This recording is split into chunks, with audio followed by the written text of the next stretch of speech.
And cracks are now emerging in the US-Israel narrative on the Iran war. America's intelligence chief has acknowledged that Washington and Tel Aviv are not on the same page when it comes to war objectives.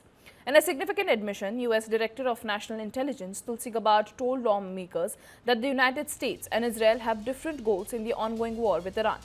Speaking before the House Intelligence Committee, Gabbard said that the objectives outlined by US President Donald Trump differ from those of the Israeli government led by Benjamin Netanyahu. She explained that while Israel's operations appear focused on targeting and weakening Iran's leadership, the United States is prioritizing the destruction of Iran's ballistic missile launch systems, production capabilities, and naval strength. The remarks are being seen as a clear sign of divergence between the two allies, raising questions about coordination, strategy, and the broader direction of the war. With tensions already high in the region, these differences could complicate military planning and diplomatic messaging going forward. The objectives that have been laid out by the president are different from the objectives that have been laid out by the Israeli government. And how do they differ? We can see through the operations that the Israeli government has been focused on disabling the Iranian leadership and taking out several members, obviously beginning with the Ayatollah, the supreme leader. And they continue to focus on that effort.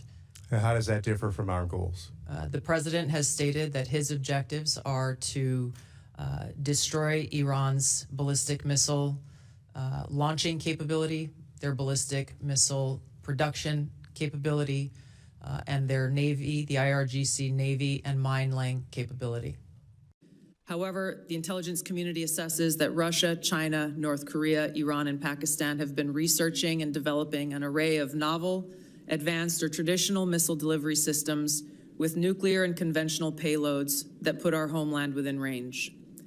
The IC assesses that threats to the homeland will expand collectively to more than 16,000 missiles by 2035, from the current assessed figure of more than 3,000 missiles. The IC assesses that China and Russia are developing advanced delivery systems meant to be capable of penetrating or bypassing U.S. missile defenses. North Korea's ICBMs can already reach U.S. soil, and the IC assesses that it is committed to expanding its nuclear arsenal.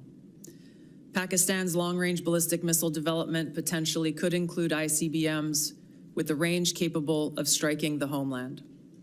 The IC assesses that Iran has previously demonstrated space launch and other technology it could use to begin to develop a militarily viable ICBM before 2035, should Tehran attempt to pursue that capability. However, these assessments will clearly be updated as the full impact of Operation Epic Fury's devastating strikes on Iran's missile production facilities, stockpiles, and launch capabilities is determined.